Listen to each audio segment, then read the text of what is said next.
All right, hello everyone, and welcome to League Review. I think I was a little late on that one, but yeah, welcome to League Review. I'm your host William, and today we are talking about the LCK. That's not the one I wanted. We're talking about the LCK. It's over here. There we go. LCK. I did not update the standings, but it's been a crazy, insane week or season in general for the LCK. I went 5-3 this week. We weren't on last week. I also went 5-3 that week as well.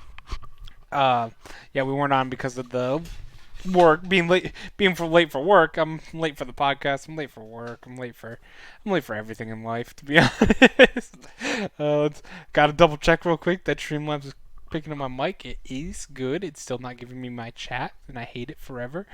And I don't think it's giving notifications still, but you know, we're we're working on. I don't know. I don't know. I am working on it. I just don't know what to do. Anyway, let's talk about the games. So we have matches tree over here.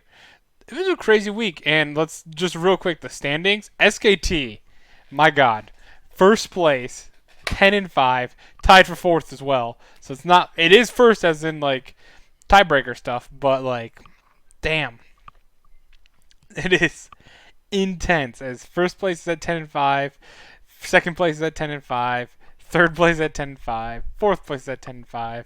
Griffin's at fifth at 9-5. So the worst team in the playoffs, Griffin, is a half game behind for the best team. So there's a half game separating every single playoff team right now. And not only that, you have a full game difference between first place and sixth. So Afrika SKT's only one game. Like we're like, damn, SKT first place, 9-game win streak, amazing. One game out of missing the playoffs right now. Like it is that close. It is quite crazy. And then you have Kingzone also now 2 games out of missing the playoffs with a 4-series losing streak. It's very very rough. The worst losing streak in the league, except for a certain you know who won their third game of the year so far this year. That 9% win rate, boys. Great. So glad they didn't get relegated. So happy for them. Anyway, let's move on to the next. Let's move on to the match history. Game number 1 of the series number 1 was SKT versus Kingzone. We had a very. I thought this game was pretty good. You could tell SKT was probably going to win, like right after they. I mean, because the early game was kind of in Kingzone's favor, to be honest. So at the same time, I don't know. It was one of those situations. Kingzone had the better scaling team, and there was the better late game. Maybe it's the SKT like adrenaline right now of them winning 9 series in a row. Like you just assume they're gonna win every single game that they go into, and like that's what it was mostly. Because honestly, if you think about it, actually, this game was Kingzone's lead by 1K at 18 minutes, and they had better scaling across the board except for jungle. Top lane's a bit of a split. You have split push Camille, amazing scaling, but you have Aatrox team fighting is also really good scaling. Jungle, Silas definitely outscales Rek'Sai, but then you had Azir and Sivir definitely outscales Nico Ezreal for sure, I think. And even in Braum and Rakan kind of they're about the same. But yeah, I think the Sivir Azir with that kind of scaling and a 1K gold lead after the first 18 minutes, you should be thinking you're going to win that game, but it just felt like SKT had control of this game. Even though they were down 1 point or 1K gold, it still felt like they were in complete control. And you could tell basically from the 20-minute on, like they hit that mid-game power strike spike and they took full advantage of it. For even though they were down 1K here, the game ends in 15 minutes from there. And it all comes down from an Infernal Drake. You get a tower. They win team fight. They get another Baron or Dragon. Like they're just slowly. They were doing that amazing SKT style where they're just suffocating you out. If you notice during all this time, Kingzone is not getting any objectives until right here, even though they have the split push on the Camille and they have Rek'Sai to kind of even be able to shadow Camille, and you have a great mid lane appearance of holding the line of Azir and Sivir. You can wave clear for years. You should be able to be wave clearing on either a side wave or the mid lane, and SKT should never be able to push against you in this scenario, and Camille should be able to push up because of that and take all of your towers. They did take the or the mid tower here at the 28-minute mark, but as you can tell, also took. I don't even remember them taking that to 34. I don't even remember that at the very end of the game. Was it just minions by accident? I don't remember, but yeah, they only got one tower here, and that was the only tower. I know they got this one at 34 minutes, but this was the only impactful tower that they got after the 15-minute mark. And that is really not going to work out well if you're going to run someone like Camille. You need her split pushing the whole time and actually effectively getting towers and creating pressure so that your Azir and Sivir can do that. Unfortunately for them, for Kingzone's side, did not happen. They did get the Baron. I forgot. This game was on Wednesday, or Thursday. Yeah, Thursday. So this one's tough to remember for me. But was it a steal in this situation? I don't quite remember. But because they shouldn't have been in the position to get Baron at that point, but it might have been a steal. I don't remember. But SKT very clean in Kingzone. Not who they wanted to be facing, honestly. They were already coming in looking really bad, and now to face SKT on top of that, that's just not a good team to face. That's a buzzsaw you're going into when your morale is already low. Second game, we saw them go against Rakan. They picked up the Leona. I love seeing Leona against Rakan. It's such a very very good counter. It got the no kills. Did it got first blood? No, it got first blooded.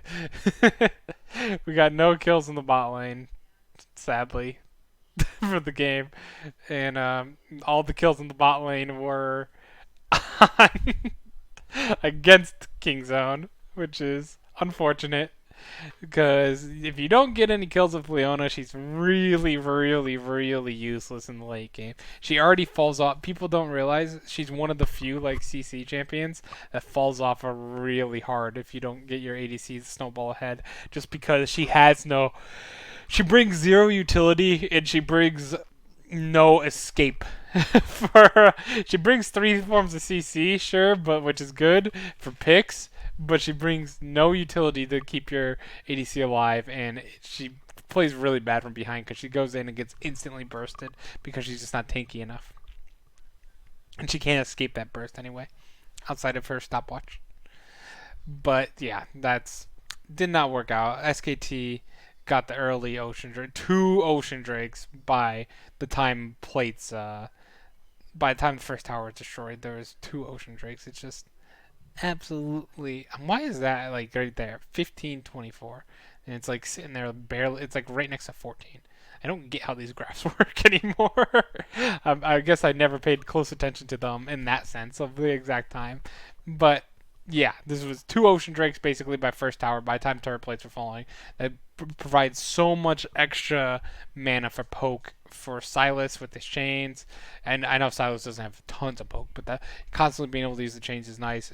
Kaisa as well, being able to use her W a lot and just constantly in lane, and her Q as well to wave clear. And Azir as well with his I don't know. I've never played Azir, so I don't know what abilities on what.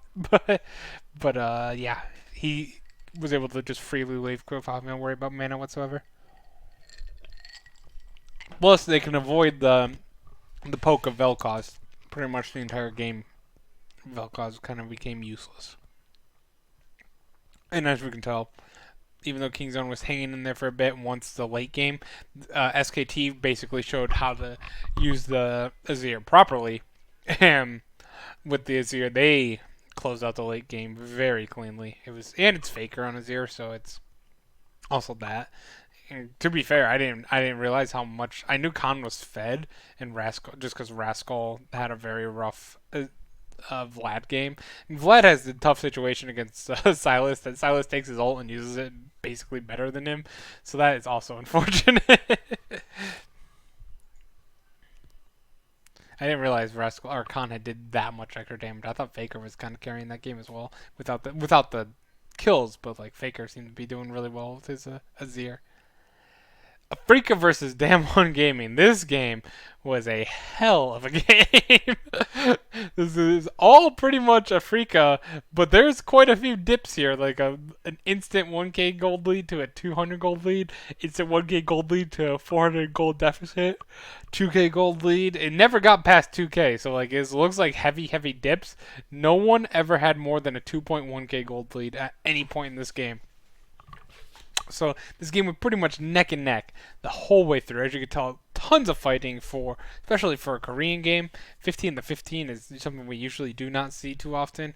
We had the early first blood in the Renekton. Keen's Renekton was really nice as well, especially because he won the game at the end. Honestly, like he stayed calm, he stayed collected, and he took down that Nexus. And Damwon really botched that one. I thought they could have at least tried the CC. Well, they didn't have too much of a choice. It was a tough situation all around, but it was very basically Damwon or Afrika kind of pushed in. They had all these towers, as you can tell. They had pretty much all the towers from except for here and here. They pushed into the bot lane at 42 minutes. 42 minutes for they were at 42-minute mark. They were down already 1.9k, and it was kind of looking like with late game Varus. I'll take late game Varus over Zaya. I will take late game Ryze over LeBlanc, but definitely Silas and even Camille for Nogri. I'll take over Renekton and Elise. So pretty much outside of mid lane. And not that late game LeBlanc is bad either. You can instantly pop anyone on this team except for Renekton. But just late game Ryze is gross. Let's see. What was his damage? He only did 17k damage. Really? Yeah, I guess so. But man, I late game Ryze is something to be feared.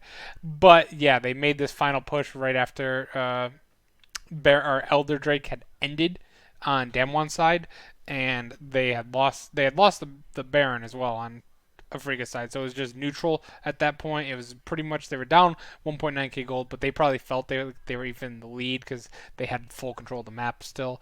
But it was just some of these sloppy team fights, as you can tell here. They gave up 2 for 1, 2 for 1. They did get the Baron on that though, so it wasn't too bad. But then they gave up the Elder as well. And it's looking like Damwon's coming back, but no, Afrika just forced it down. They had was it the GA? Yeah, it was the GA on Renekton. That popped, and then he popped it like right here when everyone else was like this whole team fight right here. Afrika lost 2 or killed 2 members, but they had lost 3 members, and I believe the only person left was Ryze and Renekton. And let's see. I can look at that right here. Yeah, it's Ryze and Renekton, and Ryze was running away at low health. Renekton died, like right around here. Just did his little dash, like auto cancels, just chunking the tower or the Nexus for major damage, and took the win off of it. I was very impressed with Afrika for that victory. Next game was even more impressive though, because they pretty much had full control of this game. They gave up this little boo-boo here with giving out 3 kills for basically none, and 3 kills for 1 over here as well. But outside of that, they only gave up 1 tower and 2 towers this whole game. 3. No, 2 towers. 2 towers. I was like, that says 3, but that's in Hibs, and that's on Freaka's side. But yeah, I always confuse. Freaka's like that same blue as this blue, so I always just assume they're the blue team. It's a weird thing. But yeah, you gave up the Aatrox. You have Talia for Yukal, one of his best champions. How much damage did he? For 0 kills, I feel like he did a lot more damage than 13k damage. Yeah, he deserved at least 1 kill. He had a lot of assists. 10 assists, that's just unlucky. Yeah, he has almost the most kill participation outside, of course, aiming, who absolutely popped off this game. This is all nuclear and barrel. 1 and 9 in the bot lane. It's a rough one. And Kai'Sa's scaling is going to be far superior. Kai'Sa getting 11 kills is going to have more scaling than everyone. She had full build by 33 minutes. Full build Kai'Sa is terrifying. Just instantly popping people. How much is that? 20k damage. Though, ironically enough, that Nogri's Vlad almost did as much damage as her, even though he was 2 and 4. That's damn Vlad for 4k gold difference. 2 and 4, 4k down deficit, only did 1k less damage than the hyper carry late game ADC of Kai'Sa. That's how good Nogri is, and how good Nogri is on Vlad, and just how good Vlad is in general as well. But yeah, Frika come out and beat Damwon. Damwon, who I consider the best team in Korea, took a hard 2-0 loss to them, and it did not get better this week. It got shockingly worse, actually. Next was KT versus Hama Life. Game was pretty boring. As you can tell, nothing happened until the 10-minute mark. Literally nothing. And then there was a big fight around Rift Herald, and then nothing happened with that Rift Herald. And then until another fight where KT won that one. And then after winning 2 straight fights in the Dragon, they kind of had full control of the game from there on out. They shouldn't have, but Hama Life is not a very good team. And outside, I like Songyun. I like his Ashe especially, but outside of that, the rest of the team, Bono's had a terrible year. Just everyone's had a terrible year on Hamid Life. They do not look. If they're lucky, Janair is in the league because without them, they would look really bad. They're 2 of their wins, 3 of their wins. They have 4 wins. 3 of them, 1 against KT, 2 against Janair, 1 surprisingly against Damwon. That's earlier coming up later on. Yeah, KT just 2 of them again. This one was a massive throw by Hama Life. This was embarrassing. Just being 4 for none when you have an 8k gold lead or 6k gold lead and you get 4 for none is just it doesn't happen, guys. It's not supposed to happen. Sung Yoon was having a great game before then. He had the triple kill up there.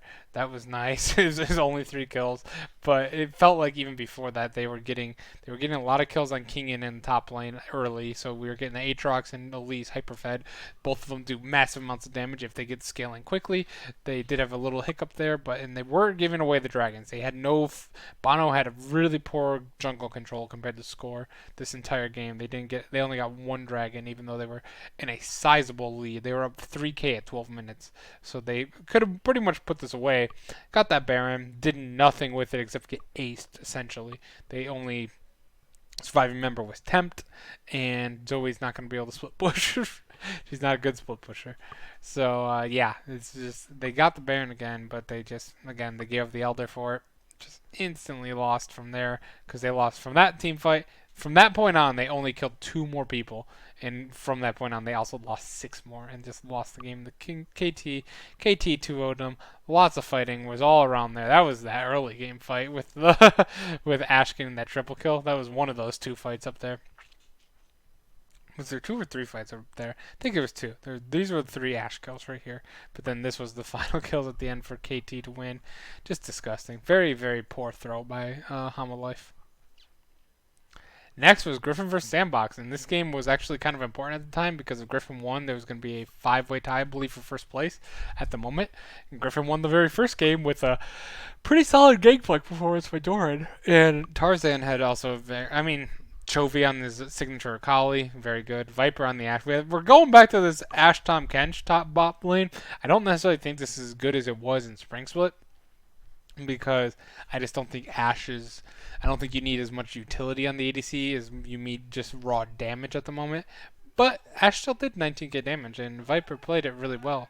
And but yeah, anything's gonna play well. This game was very slow, very Griffin-like, where it's slow.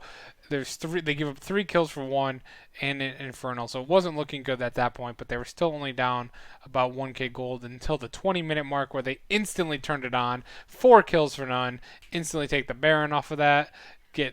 After you get the Baron, take 5 kills for none, get 4 towers, and then just pretty much once you get 4 towers at that point, they had full complete control of the game. That put them at a 7k gold lead, and just from there on out, they kind of just dominated on Sandbox. Sandbox did win the second game, and that was mostly because they picked the Ashe Tom Kench. I've never seen so much Ashe Tom Kench as I have seen in LCK, so maybe it is going to pop up more often. We also saw the very spicy Kog'Maw. Haven't seen Kog'Maw in forever, and it didn't work. The games are too short nowadays for Kog'Maw to get really into hyperscaling. This was a 32-minute game. Sandbox had the lead the entire time. They were able to get 2 kills up top and then a kill in the jungle, and then I don't like the Kog'Maw pick. It is spicy. It is nice. It's refreshing, but it doesn't work. The late game, Azir and Corki is different because that's what you're gonna come at me with. Is Azir and Corki are late game carries? Why can't they be? Why are they the meta right now? If Kog'Maw can't do it because games are going longer. Games are technically going longer than they were a few weeks ago. However, Azir and Corki get solo lane XP, so they can scale much quicker than an ADC can. Actually, this game Kog'Maw was only again was only one level off of Corki and actually had just as many items as him. But my point still stands in my head. I really think that when you're an ADC and you need scaling, it takes like an extra 10 minutes than a mid laner, in my opinion. So that's why Kog'Maw, in my opinion, does not work. Did 32k damage, but that's Kog'Maw. He should be doing more than that, in my opinion. He did by far the most damage in the game. I didn't like it. I get that the damn. I feel like I'm like losing all my arguments through the stats and everything. I'm losing it, but in my gut, I'm telling you, I don't like Kog'Maw picks. All the stats and stuff are pointing me like, yeah, Kog'Maw was good. I don't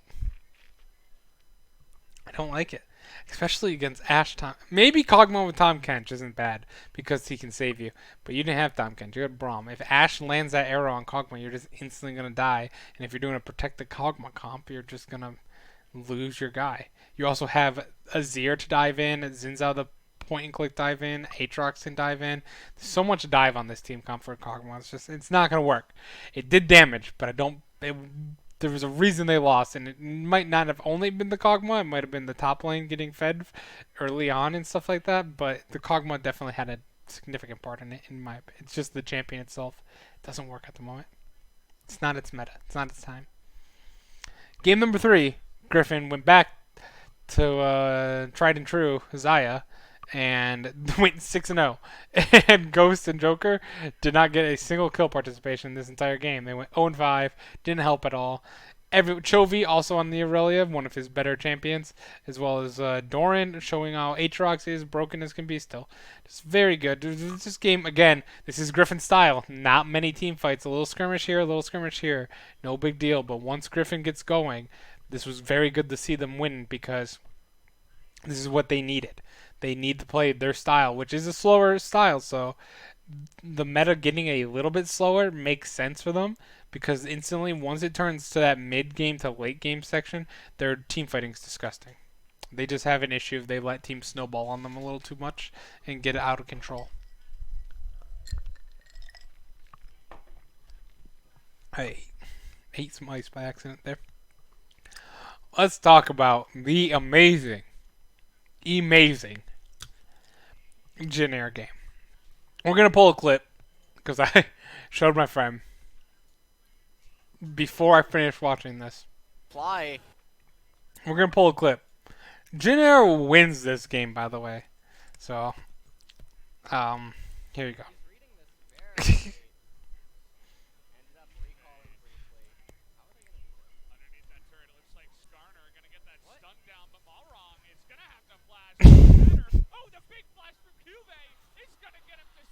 Close your eyes. What am I? He misses the. Thank you. Alron mistaking the aggro. Yeah. It's so bad. I was speechless watching that, even watching it again. It's so so bad. And Jin Air won that game. That's what happened right here. And I thought, oh god, why is this team even a thing? I hate them so much. But they played it fairly well. Not to flame. Congratulate you won the game. I don't want to flame you too much in one of your very rare victories. But this game was mostly Jinji throwing super hard. I thought Cuvée had one of the he had a great play there, but outside of that, he got caught by that Skarner ult constantly. He even had the QSS and he still when did he buy that?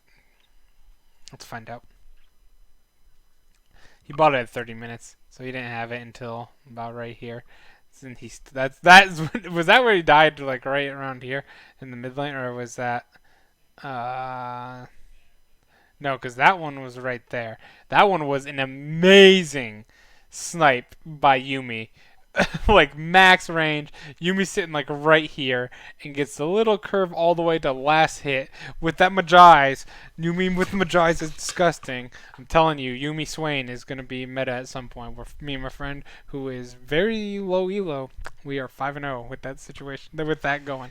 Not that I'm very high elo at plat, but he's like bronze, so it's a big difference. I think, at least. Yeah, we're 5-0 with that. I think Yumi is just a very, very good champion. Ever since her release, even before she got the buffs initially, I thought there was a lot to work with that champion, and people were flaming it on Reddit, and I was just like, just wait, guys. And then she got super buffed. I'm like, oh, she's more broken now.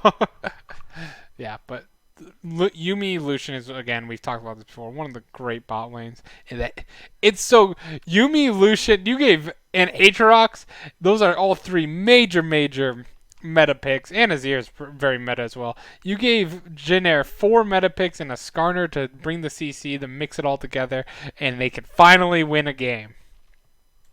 Go Jin.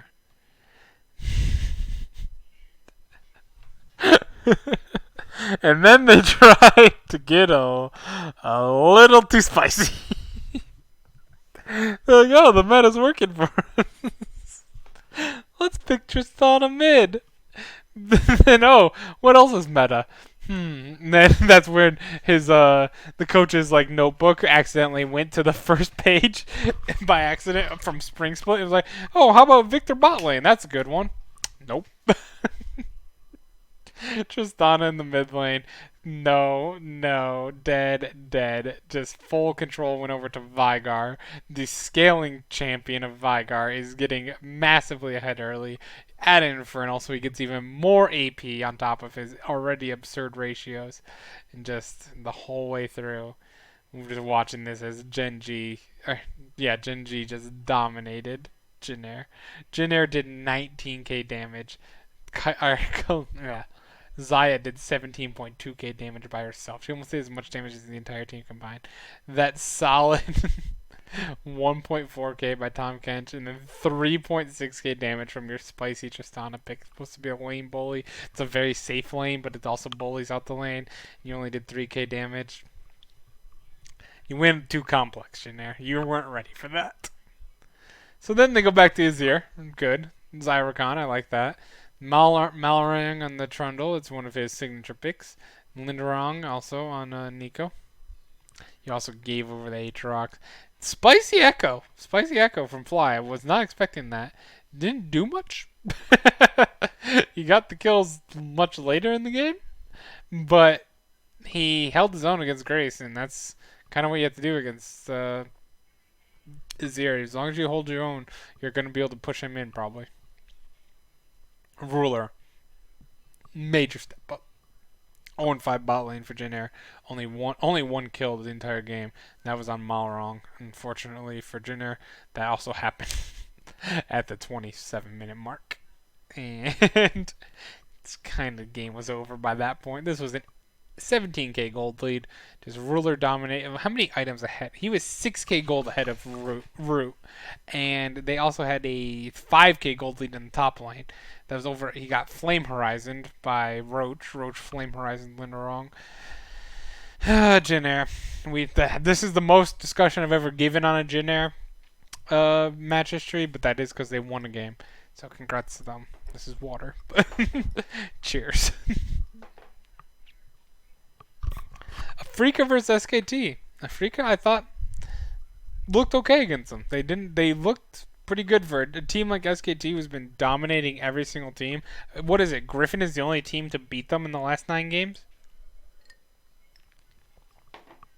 I think that's a fact. I haven't fact checked that. Let's make a very brief check here. 2-0 for SKT. 2-0 for SKT. 2-0 for SKT. 2-0 for SKT. 2-0 for SKT. 2-1. 2-0. Yes. Nice. It is Griffin. I was correct. Griffin has won 3 of the last 3. The only team that SKT has lost to since June 20th is Griffin, and they've lost 3 of 3 games. So that's that's pretty good. Pretty good. I don't even know why Griffin's not even looking that great, but Afrika did put up a good fight. They, as you can tell, they had pretty much a full control of the game at the very beginning, though they weren't farming well. That's the issue. They got the first kill early on. Khan, that was terrible by Khan, trying to step right back up into that Jace. It barely nicked him with that accelerated blast up in the top, like up here.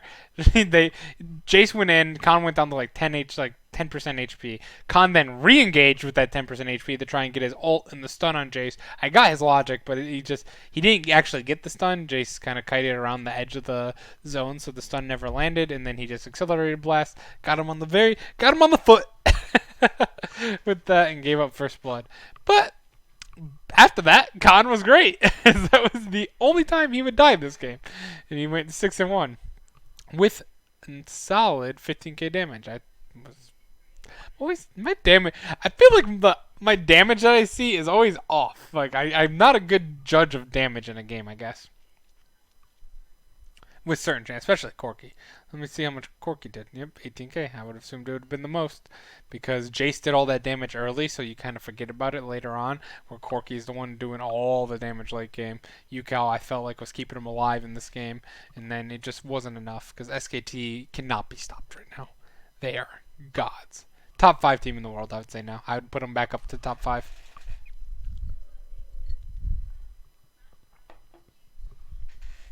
Next game as well.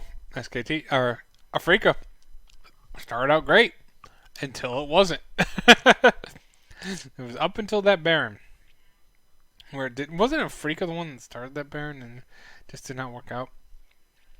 No, no, no. This was the awesome play by what? No, that's a different game, too. Dang it, I don't remember all the games off the top of my head. Best of threes are hard to memorize each game individually. I think it was the last game with the amazing play in the river with Teddy, because it was with Kaisa. It was with Kaisa.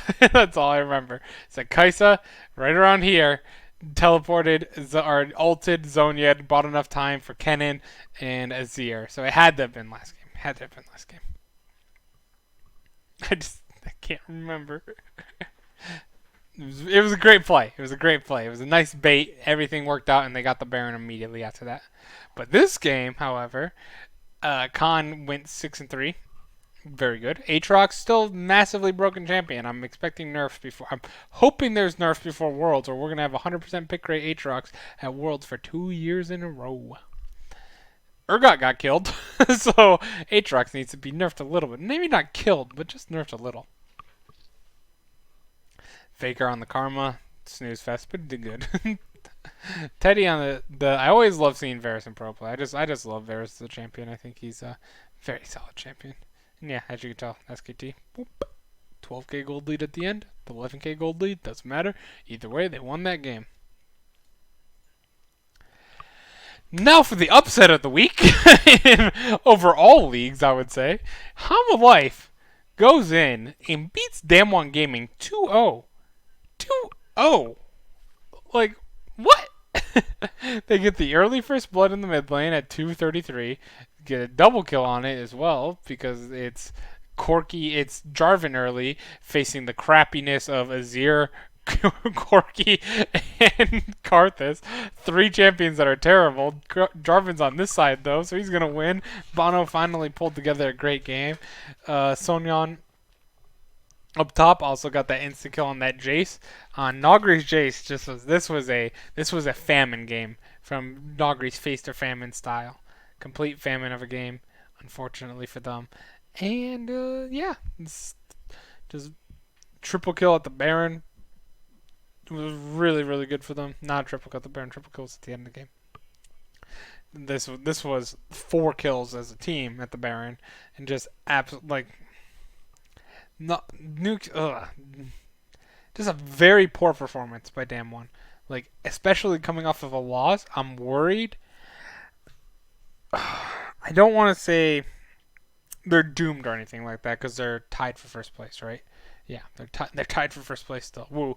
But again, remember from what we talked about earlier, they're a game out of uh, missing playoffs. So it'd be quite a shame for this team to miss playoffs. I'm hoping they recover. They really haven't had a situation like this since week 1 of the season, where they started out the season 0-2, losing Genji and Damwon, but or losing Genji and Griffin. But from that point on, they were simply dominating those 2-1, 2-1, 2-1, 2-1. Wow, they had a lot of 2-1 series. 2-0, 2-0, 2-0, 1-2. So they didn't lose a game from that first week all the way until just July 13th. So they have shown that they can bounce back. They I want to talk about this one. I forgot about this. So Nagri has a terrible Jace game. You're like, okay. Okay, Nagri has those games. You know that happens. He's feast or famine. He has had a lot of feasting this year, not as much famine. But this is a famine one. Let's get him out. Tilt's there. Let's put flame on Chase. He actually goes 1-6 instead of 1-5. It goes even worse. Oh man, it was. They even lost on the fact that they lost with Yumi Lucian. Like, they won that lane at least. Thank God, because if they would have won that, they did get the kill by the gank there. But like the fact that this lane went basically even, it wasn't. I mean, at the end of the day, it was sub 3K gold lead, but that was mostly because of the team fights at the end. The Songyun was popping off on the Kaisa. This lane should not have gone even with between Lucian and Yumi. That one should have been way, way, way more of a blowout against Volibear Kaisa, in my opinion. I guess Volibear does have the flash, and we're seeing it more often, the flash throwback. But Lucian has a dash. You should be able to see that coming for the most part. And if not, you can still escape with the flash and dash with the heals and the zoomies from Yumi. Just not acceptable by Don Juan. Damwon. I don't know why. I think I've called him Don Juan like 5 times today, but Damwon not acceptable at all from them. And I think that it's a shame because they were on the top of the table. I would have kept them a top 5 team, but now they're dropping a bit in my standings because you don't want to lose game. Hamo Life never beats teams that are above them in the standings, like ever. So that's even worse. It's not as bad as losing the Jin Air, but it's still bad. And then the final series was Sandbox, pretty much just going through King Zone. As you can tell, both games, just to go a little quick. We're about 40 minutes in the podcast. But we got the first game was very close game, very close game. The lead didn't start evaporating until the Baron buff on Sandbox's side, and Sandbox had a very good Baron buff team. You had Karma for the split push. You had Akali on the split push. You can 1-3-1 this team like crazy. You don't have a, I guess you have wave clear, but it's not good wave clear against Baron buff minions, if that makes sense. It's a lot of spells with Varus Q, Corki Q, Karthus Q. Like it's all that, and all those champions individually can stop them, but they're not very good split push champions outside of Kled, and Kled was too far behind for Rascal since the very beginning of the game that he wasn't able to pick up any of the slack on that. And then Sandbox again beat down Kingzone, which is just depressing for Kingzone. This team has completely fallen apart. Fourth series loss in a row. This time getting beaten by the split push. You had Karma, Akali, and Jace. So you can have anyone split pushing. You can have the early aggression of Xin Zhao to shadow people, and it just worked out. That's what they did. They got the Aatrox down. The Varus didn't work again for Deft, and I really like Deft's Varus. And unfortunate that did not work. Uh, yeah, there's just I think we're falling back to early spring split Kingzone right now, and it's coming at the worst time in late summer. Like this is not where you want to have your woes, and that's why if we go to the power rankings here, they've dropped a decent bit. They're dropped pretty far, I guess, in my standards, which they're in the same spot as they're in the regular standings, so it's not that bad. I thought Kingzone, they started out the season hot, they ended the season hot last year, and it's unfortunate that this has happened. They're kind of going back to old habits of not doing much and having to rely on Def to carry every game, which frankly they had Def carrying most games in the spring split as well. But his support around him was pretty good. Like they played much better than they are right now. But with that in mind, let's talk about SKT being number one by far. I think that's clear cut right now with a 9 game winning streak. They're up to 10-1 over the regular season. I think did I exit out of that? I hope not. Okay, yeah, let's pull this up here so we can have the actual standings next to my power rankings. There we go. They actually look a little bit familiar. I feel. Oh yeah, but that's because all these teams are tied. I think that SKT at the moment is by far the best team. I think they are the favorite to win this summer split. Again, if you would have told me that, I would be saying that 5 weeks ago. I'd think you're crazy because I was saying that SKT is going to miss playoffs, and pretty much they were. They were 1-5. They've made it to first place again. They are 1 game out of being out of playoffs still, after winning 9 series in a row with only 2 weeks left in the season. So they've pretty much put themselves in a win out situation. If they did not win out from their 1-5 scenario, they would have almost missed playoffs. Like that's how desperate they were. Sandbox number 2, mostly because Damwon. Sandbox did take the loss to Griffin at the beginning of the I lost to the week. I was gonna say at the beginning of the season, they did take the loss to Griffin down here in week 8, but they bounced back and beat Kingzone 2-0 in that last series. Keeps them at second because Damwon, however, did not bounce back after they took an 0-2 loss to Afrika, which probably shouldn't have happened in the first place. That was a pretty bad loss, but Afrika has some raw talent there. They're a dark horse in this split, so it makes it that upset can happen. What shouldn't happen is getting 2-0 immediately the following game in the same week to Hanwha Life. That would, excuse me, is completely unacceptable. And that's why I dropped them on the third. I was debating dropping them on the fourth, but I felt like their really good win streak before then has kept them in third. But there's a lot of red flags. I'm worried that this team can get tilted easily, I feel like, and that's why I am hoping does not happen for them because I really want to see Nogri in against like the Shy if IG makes Worlds and just other top laners. I like to see that star talent at Worlds. I'd like to see probably SKT. I want to say I want to see Griffin. I want to see Damwon for sure. SKT and Damwon, and it's between Griffin and Sandbox for the other two. Like, Genji's a boring team, to be honest. Sorry. It's the Genji fans out there. They're just not very exciting to watch. Afrika is exciting, but they're too inconsistent for me, and Kingzone's in a free fall at the moment. So I would say Damwon and SKT for sure are the teams I want to watch because Damwon's hot. They're hot. And SKT obviously is dominating right now. But then between Sandbox and Griffin, I would be okay with either of them. I want to see Griffin not choke for once in important games. Next, we had Afrika, number 5. They stayed at number 5. I wanted to move them up. They beat Damwon Gaming, but then unfortunately, they immediately got 2-0'd, and they kind of got stuck because I don't want to put them above Gen G because Gen G also, they just beat Jenner. However, that lost SKT, getting 2-0'd by, or 2-0ing Damwon, then 0-2ing SKT, it kind of like kept them stuck there. And I think that Gen G at the moment, Gen G is on a hottest streak. Gen G is coming off a victory against Griffin, and then oh no, that's not true. They coming off a victory against KT, but they also got 2 by SKT. You could debate that. You could debate that one honestly.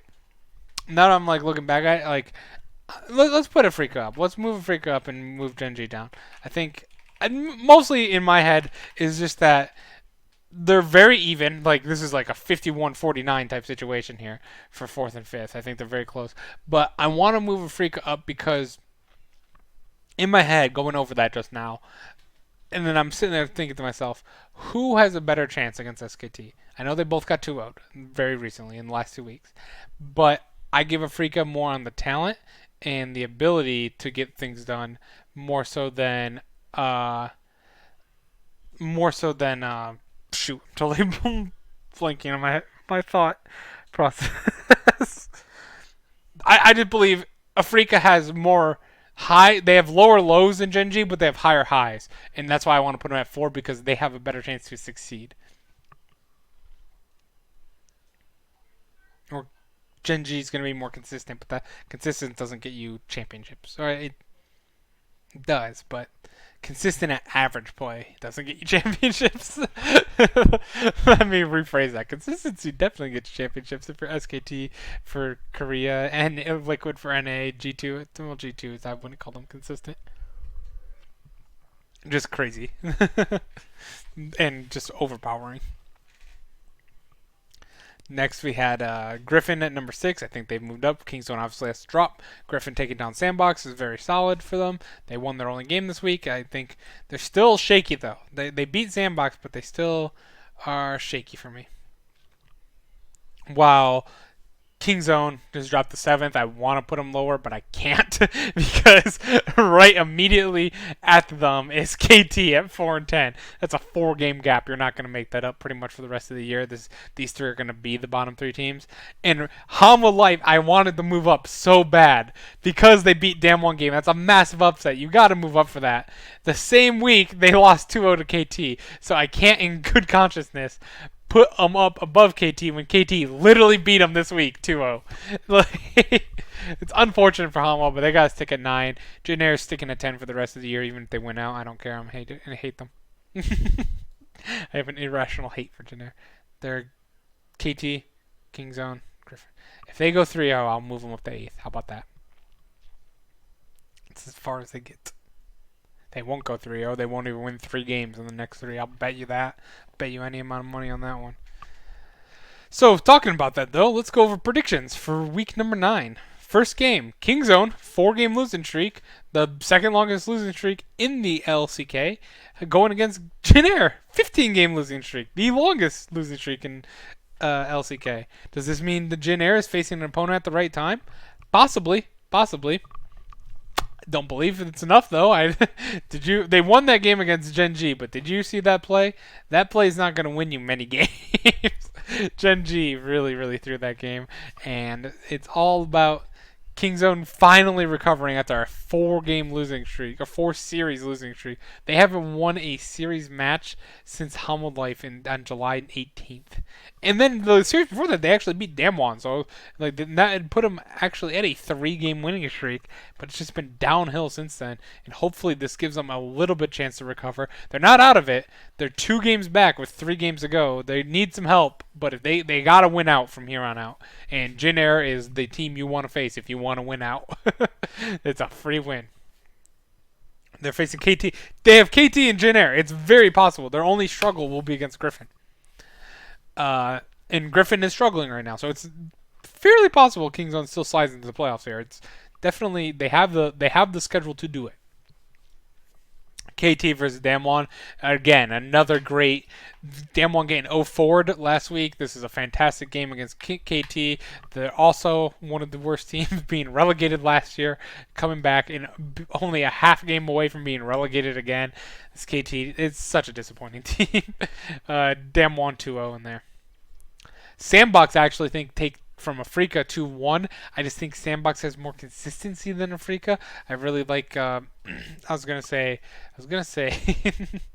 on fleek in the jungle, which I do like on fleek, but I just Afrika's issue for me is their jungle. Their Keen in the top lane is good, but I think Summit is also really good, and I think that Summit will be able to hold his own against Keen, and the fact that Sandbox just has better players overall. After that aspect, I think that they should be fine against Afrika. Afrika will make it close, though. It'll be a 2-1 series. It'll be pretty good.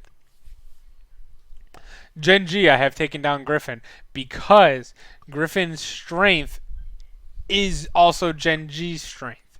We're just very slow, very boring game. At least Griffin displays flashes of brilliance when they do it, so they have a little bit more wild card there in that sense.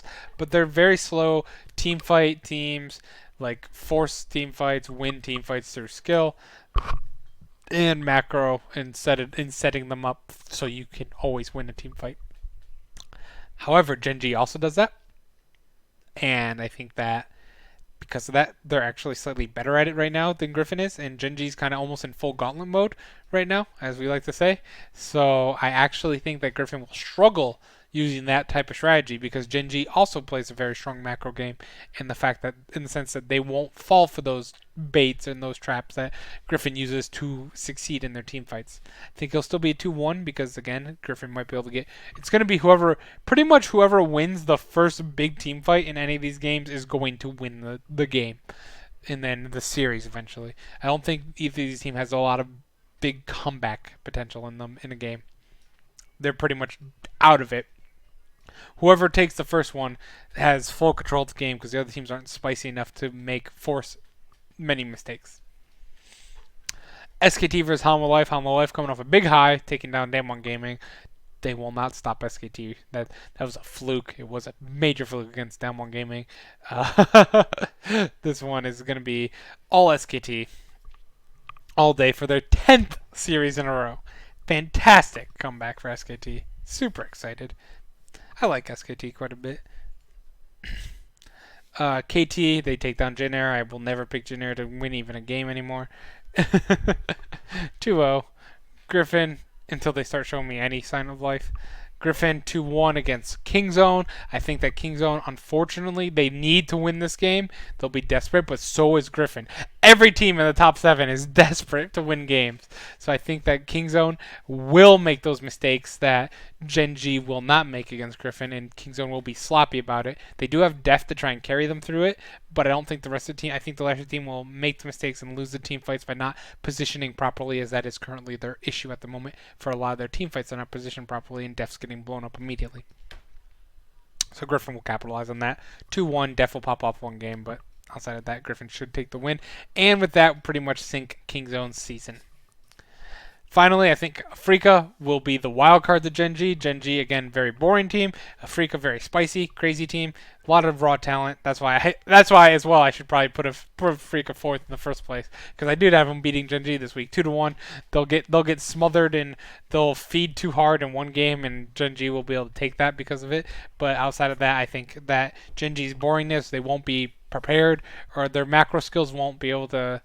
You'll need more than macro. You'll need to bring the fight fire with fire in these type of situations, as we've learned in this meta through IG and through G2 and everything. You got to hit them quick, or you're gonna just lose to them. And I don't think Genji has quick in them. So yeah, that will be the predictions this week. The 45 and 29 now, not too bad so far this split. Let's see what that is real quick before we sign off. 45 divided by 74, 61%. We were at 71% last split. We have not had as good of a split as last split. Unfortunately, some games have been crazy, like Hanwha Life versus Damwon. There's not too many There wasn't too many upsets in Korea last year, and now that we have 7 teams basically all tied with each other, 6 teams for sure essentially all tied with each other, it makes a lot of coin flip games, and makes coin flip games mean you're probably not hitting 70% prediction rate. But yeah, that will be the podcast this week for the LCK. Thank you guys for watching. I'm sorry we didn't have one last week. It has been fantastic. Next week will be the final LCK podcast before the vacation, so we'll be going over next week and plus playoffs as well. So come check that out. But after that, that will be all. Thank you guys for watching, and we'll be doing LMS tomorrow, as LMS is entering its final week. Or did they already do their final week?